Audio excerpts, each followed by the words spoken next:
Nothing's gonna harm you. Not while I'm around. No one's gonna hurt you. Not while I'm around. Demons will prowling everywhere nowadays. I'll send them howling.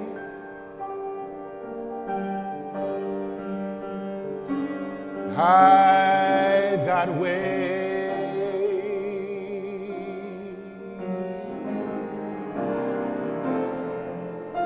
No one's gonna hurt you. No one's gonna dare.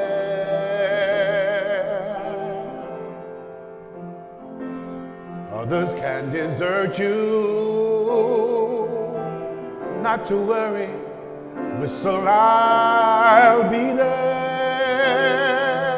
Demons will charm you with a smile for a while, but in time,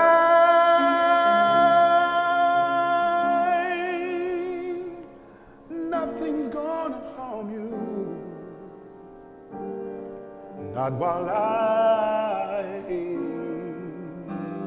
around.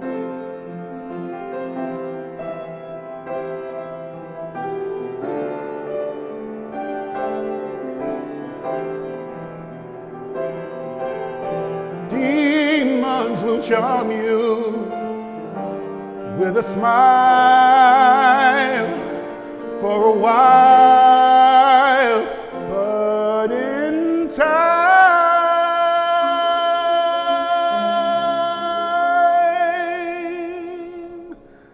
nothing's gonna harm you. Not while I'm around.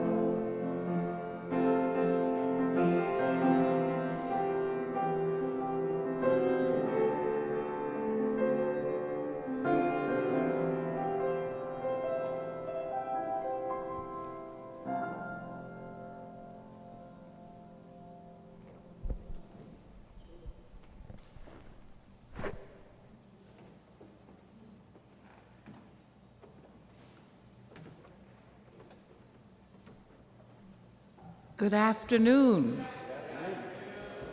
I'm Denise Marie Johnson, the commissioned lay minister here at Community Church, and I welcome you on behalf of our ministerial team, our staff, and all our lay leaders. It is good to be together, both in person and online. Community Church is a multiracial, multicultural, multi-generational congregation with a vision and commitment to build a world grounded in equity and inclusion. With me today is Jerry Brown, our Director of Music, Darnell White, our musician in residence, our talented choir, Reverend Jude Geiger, the Minister for Community Engagement, and the Reverend Peggy Clarke, our Senior Minister. Community Church is in transition. We've sold our church building and are in the process of finding another one in this neighborhood. We're guests here for which we are grateful, even if this beautiful space isn't perfectly reflective of our theology. Children are always welcome during worship. They should feel free to move around the space or to join the children's programming happening now in the loft. The sound of babies crying or children fidgeting is actually a beautiful part of being in community. Masks are optional, We ask that everyone be respectful of each other's decisions and need for personal space. If you have a cold, please consider masking or moving to a place in the room you are less likely to infect others. Today's service is called "The Pleasure is the Point." Please join me in our opening hymn, "We Gather Together," number 349.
Hello. It's so good to see you all today. I'm going to tell you that it's something of a challenge when the week before you have like beach balls, kids kicking things around, a dance party, and then you're just like, oh, we're just having worship. I'm sorry, it's just regular, no beach balls. Nonetheless, let us begin.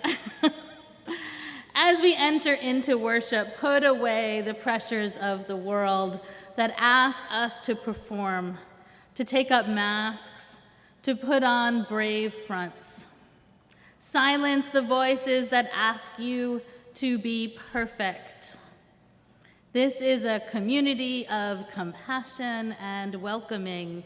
You do not have to do anything to earn the love contained in these walls. You do not have to be braver, smarter, stronger, better than you are in this moment to belong here with us. You only have to bring the gift of your body, no matter how able, your seeking mind, no matter how busy, your animal heart, no matter how broken. Bring all that you are and all that you love to this quiet hour, so we can worship together.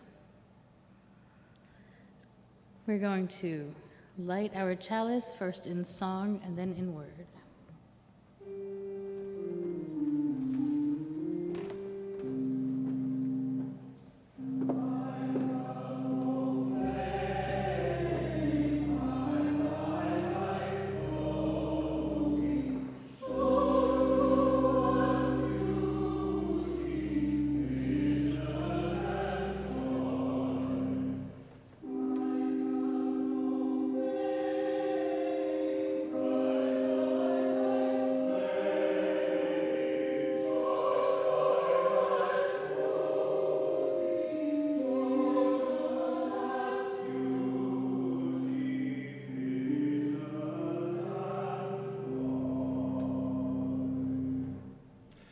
We light this candle, the flame of our heritage. May it ignite hope in our lives, in our community, and in the world. I invite you to join with me in reciting our unison affirmation as printed in the order of service. Unto the Church Universal, which is the depository of all ancient wisdom and school of all modern thought, which recognizes in all prophets a harmony, in all scriptures a unity, and through all dispensations a continuity, which abjures all that separates and divides, and always magnifies humanity and peace, which seeks truth in freedom, justice in love, and individual discipline in social duty, and which shall make of all persons one beloved community, unto this church and unto all its members, known and unknown, throughout the world, we pledge the allegiance of our hands and hearts.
We are gathered on the unceded land of Lenape peoples.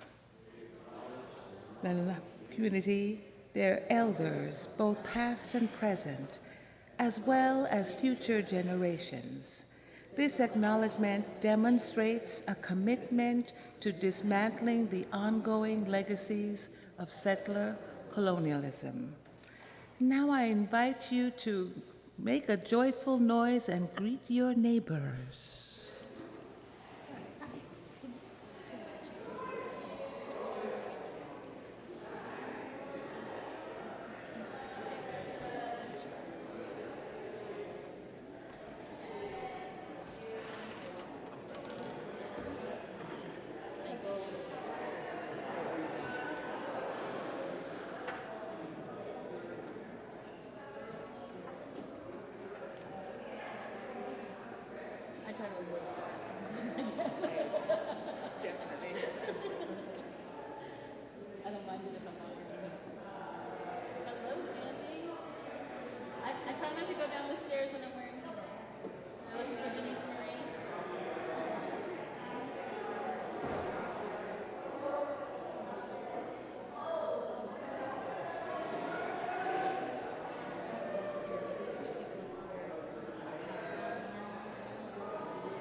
Good afternoon, everyone.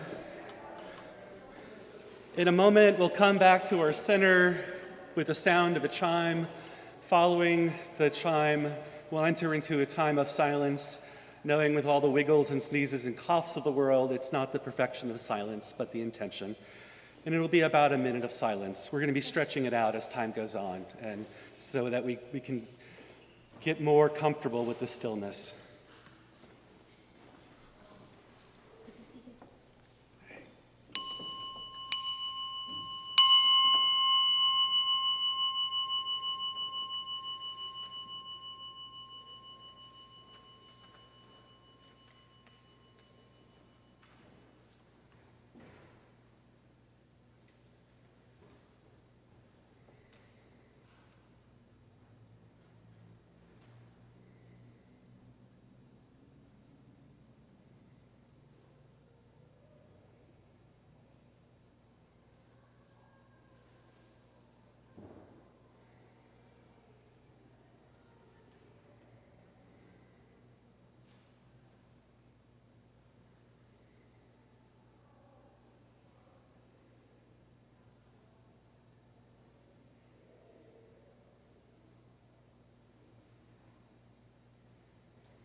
Spirit of life, God of many names, source of love, energize us this day. Quicken our hearts to gladness. May the peace that we know in this moment, even and especially when it's fleeting, ever remind us of the potential for joy in our lives. Help us to remember that each of us is instrumental in lifting up our world, lifting up our communities, lifting up our lives toward the great vision of life abundant, of hope renewed, and of mercy realized. Quicken our minds to imagination. When we come from places of relative comfort, may we learn to use that luxury to create new ways and means toward justice. May we forget the pathways that begin and end with the easy no's, not yet's, and maybes. Help us to dream up the beloved community so that our bodies may come to find a way toward it. And quicken our hands to do the work of building a world that is equitable and safe for all. Unclench the stiffness and tightness of our grasp upon the certainty of what we know is safe so that we may help others enjoy safety in their own lives. We pray for the strength and courage of our humanity. May all those we remember this morning be brave enough to maintain their integrity, regardless of their position, without recourse of violence and anger. May rage give way before understanding in this complicated world.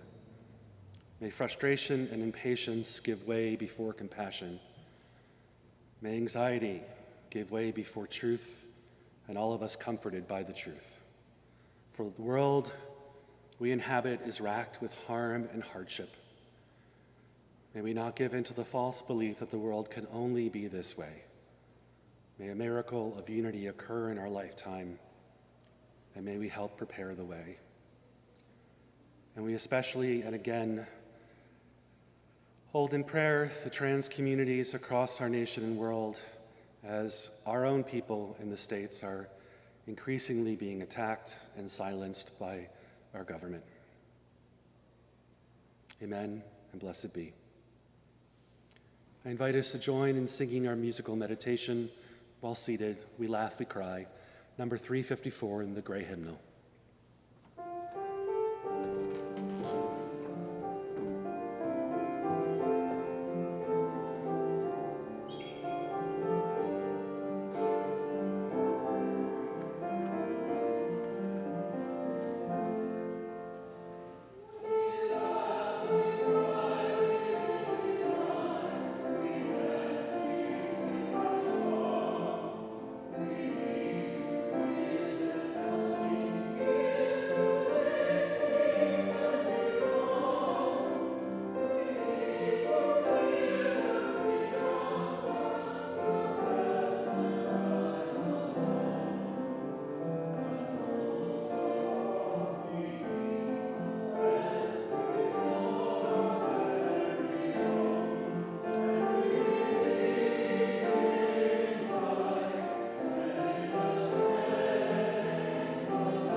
The world has become a frightening place. I'm sorry, I beg your pardon. Let us sing.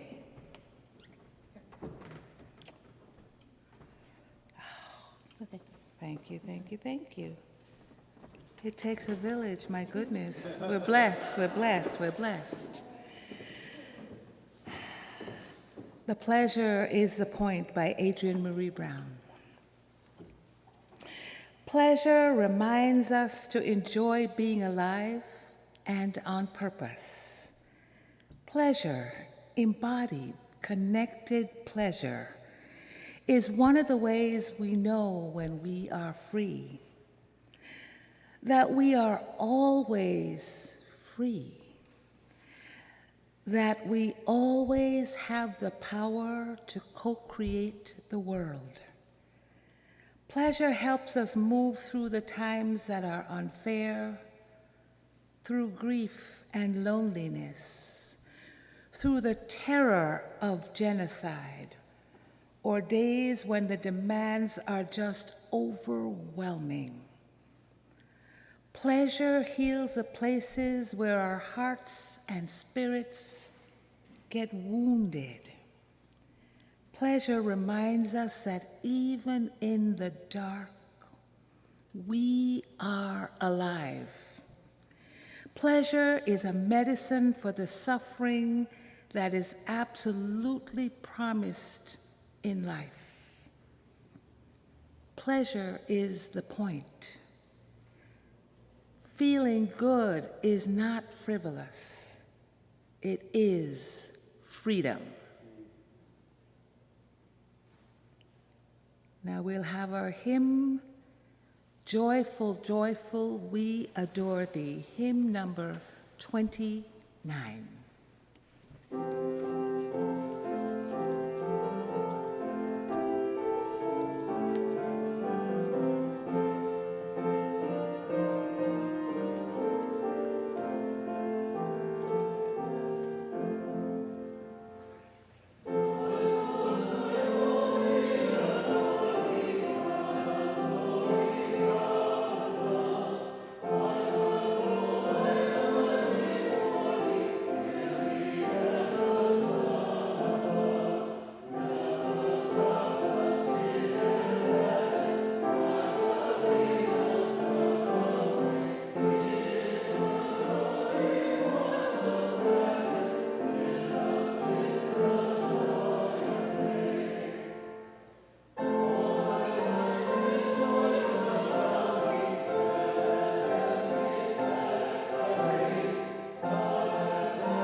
I bet you can guess what my first line's gonna be.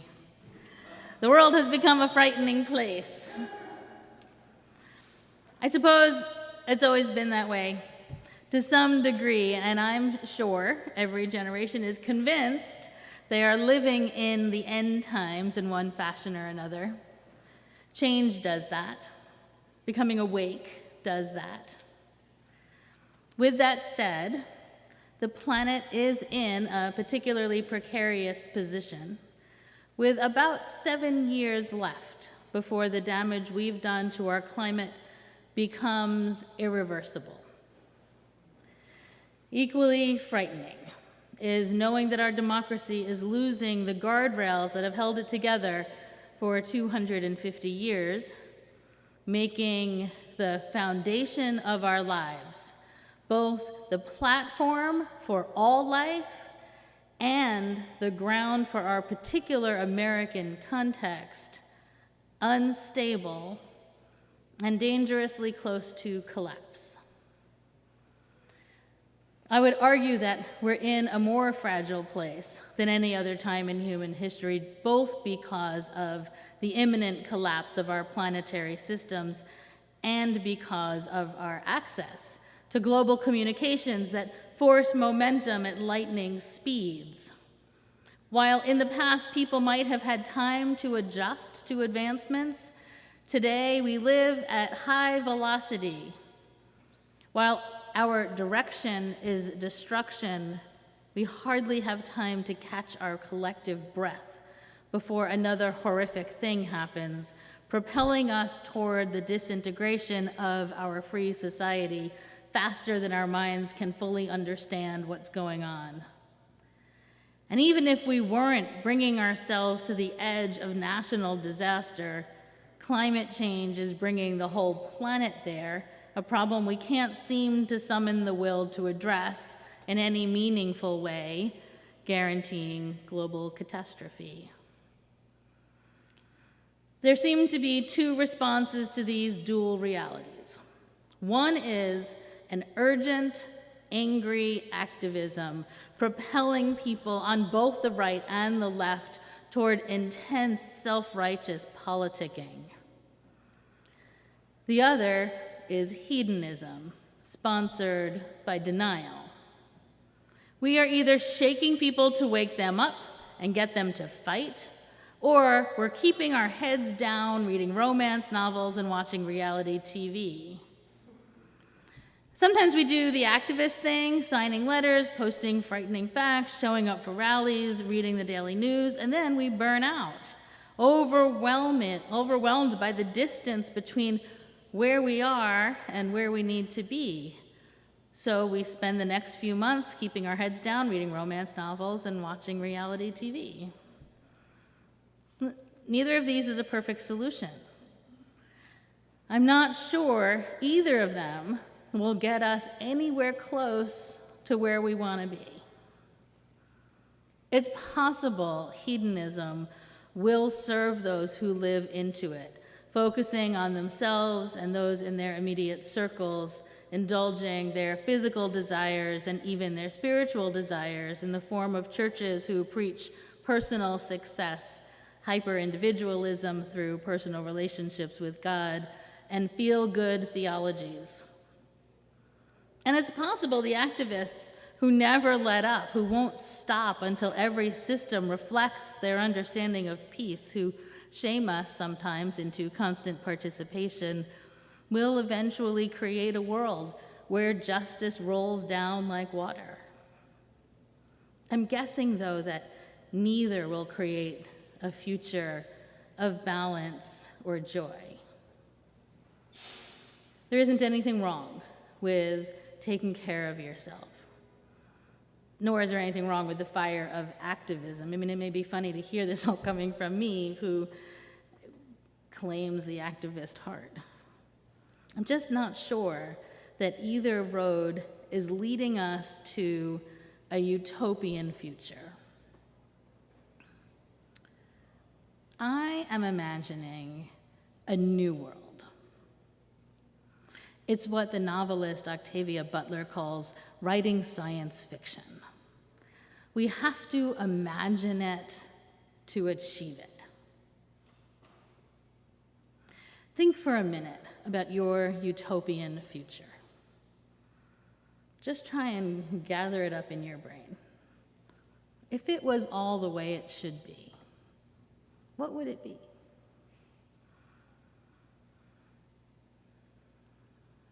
When I imagine the utopian future, we're living in communities of intentionality, with people caring for each other in real and tangible ways. We're growing food together. We're sharing resources and skills and training. We're living slower lives in partnership with each other. We're living with love at the center of everything. We don't get to that new world, or whatever world you're envisioning, or whatever science fiction might bring us to, whatever image we all want to follow, if we are either on the path of self-righteous activism or hedonism. And how we get to where we want to go matters. We are building a plane while flying it, and the tools we use will determine what kind of plane it is. So I'm hoping we build with joy and love and tenderness and pleasure. Emma Goldman was an anarchist, which for her and her left-wing activists of the early part of the 20th century was about liberation. There were rules, especially for women, that bound them into very small lives. They were fighting for suffrage, but also for an end to the conventions that dictated who they were allowed to be. One day, Emma received a letter from a man after her attendance at a party had been noticed by some others in the women's rights movement. The letter told her that in a time of such distress, it was unseemly for her to be seen dancing. He went on to note that her frivolity would hurt the cause and that her behavior was undignified. There were, after all, very serious matters at stake, and if they were going to be successful, they needed to reflect the urgency, especially in public. In her response, she said, I'm going to quote here from her memoir, quote, "I did not believe that a cause which stood for such a beautiful ideal, for release and freedom from convention and prejudice, should demand the denial of life and joy." She then went on with a version of the now famous line, "If I can't dance, I don't want to be part of your revolution." The revolution isn't separate from joy.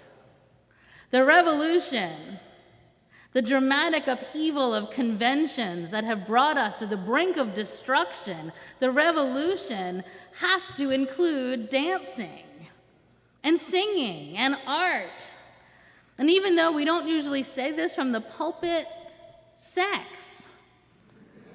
And one day we need to have a conversation about why I can't talk about that from the pulpit. But we won't do it today. In so many ways, we're all feeling frightened. I'm going to ask if there are any children in the room. Is there a child here? There is? Okay. Okay, I'm going to spell. No, well, you don't know what I'm going to say yet. I'm going to spell a couple of words. On Friday evening in a residential neighborhood, a man was firing his AK-57 in his backyard. A neighbor asked him to stop because his infant was having trouble sleeping.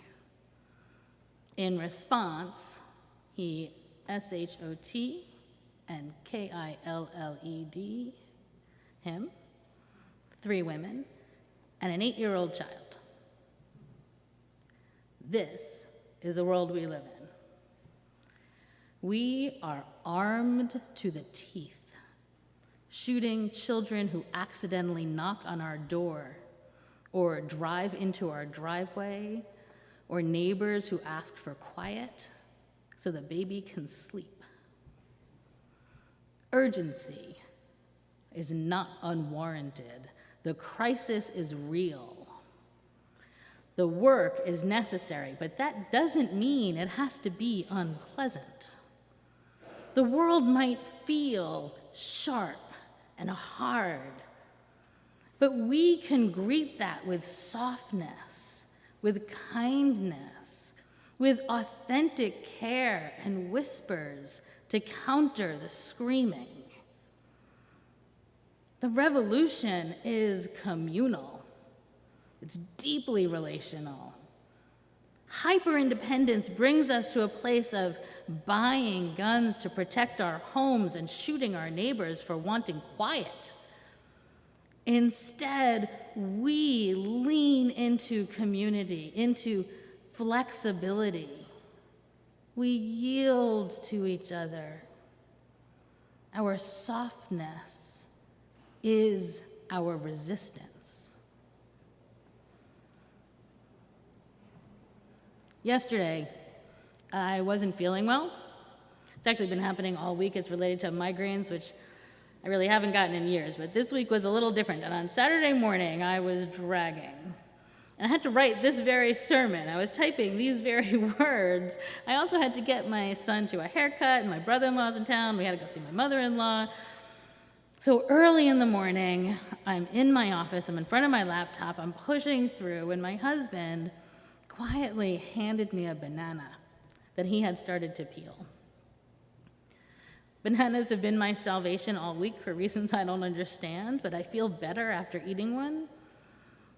My husband saw that we were out, and without saying a word, he went to the grocery store, he got some more, and then he handed it to me he started to peel it. It was very cute with Excedrin and some cold water.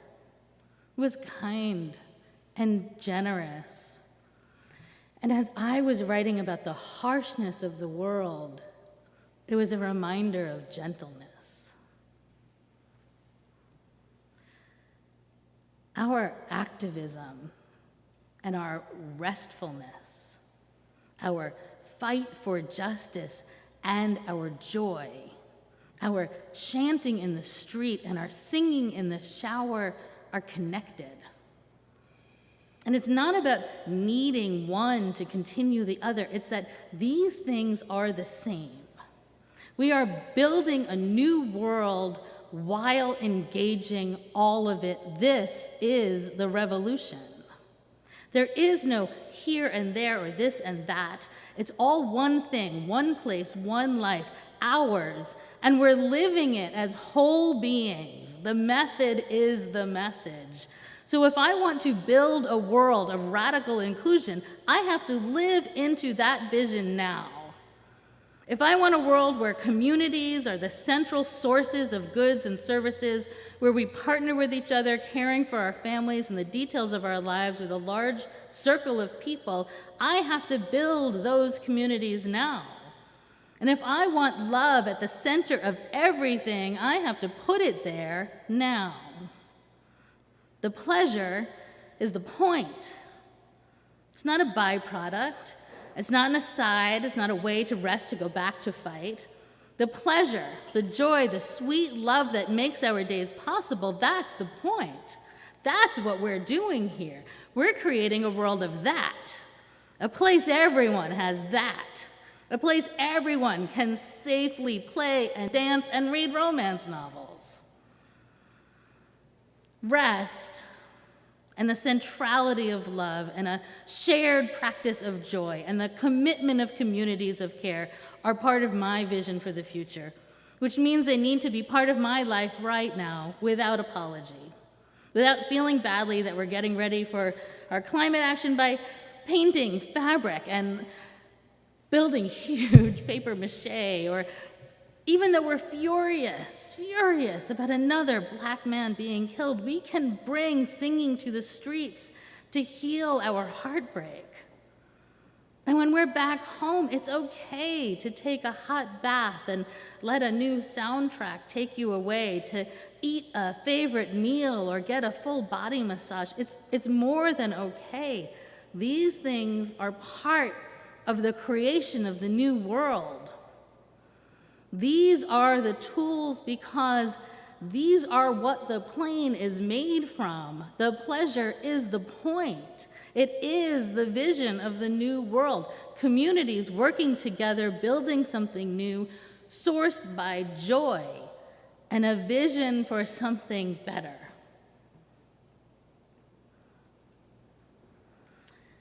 So I brought chocolate with me, and we're going to eat it together. I'm calling it communion. In my theology, communion is the action we take to connect. The word comes from Latin, literally meaning with together. It's an act of being with. It might mean being with God or gods, connecting with others, or the ground of being. In November, I learned there was a tradition of cornbread communion, and you all introduced me to that. And now I'm introducing you to chocolate communion. A few people have been very excited about it. My 13-year-old begged to come to church today.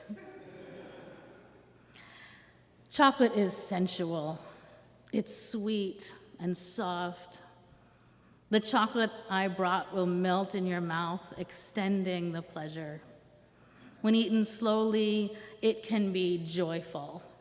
And when eaten together, it can be communal. It feels like a window into the world I'm dreaming about, a place we rest together, enjoy life a little, experience something indulgent in community. Not only part of the future I hope to imagine into existence, it's part of the present I want to live now. I want us to offer each other things that are beautiful and delicious, without guilt or shame, without anyone telling us to do better or more or work harder. I want to share chocolate. Chocolate with together. Chocolate communion. And so, Reverend Jude, Janice, Marie, and I have little baskets. We're going to hand it out to you. I'm only going to ask you, don't drop the wrappers on the floor, please. And while that's going around, we're going to sing. Let us indulge, listen to the music, taste the chocolate. The pleasure is the point.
Life at Community Church is busy indeed, whether we are online or in person. It is our hope that wherever you are, and in whatever way you are comfortable engaging in the mission and ministry of this church, we have provided opportunities for you. If you're streaming this service live and would like to join others for fellowship, click the link on our webpage at 3 p.m. to enter our Zoom room. For everyone's safety, cameras do need to be on. On May 22nd, we have a very important online workshop we're hoping everyone will attend. We've been saying our land acknowledgement for 2 years now. On the 22nd, people from the Lenape Center will join us to learn more about their history and how we can partner with them to bring healing. We are a 7-day church and have programs running every day of the week. You can find more information in the program and on our website. Our ushers are going to pass a plate for our collection. If you're new here, please let the basket go by. No pressure to give. We are grateful for your presence. All gifts are accepted in gratitude.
We are going to extinguish our chalice. The words are in your program. Say them with me. Knowing how quickly the flame of truth may be extinguished, how easily the chalice of fellowship broken, let us be vigilant in faith, keep peace in our hearts, and make care for one another the watchword of our lives together. So our light goes out everywhere into the world. The light goes out everywhere into the world where healing and hope are needed. Let us go in peace to love and serve this world and one another. Good to be with you.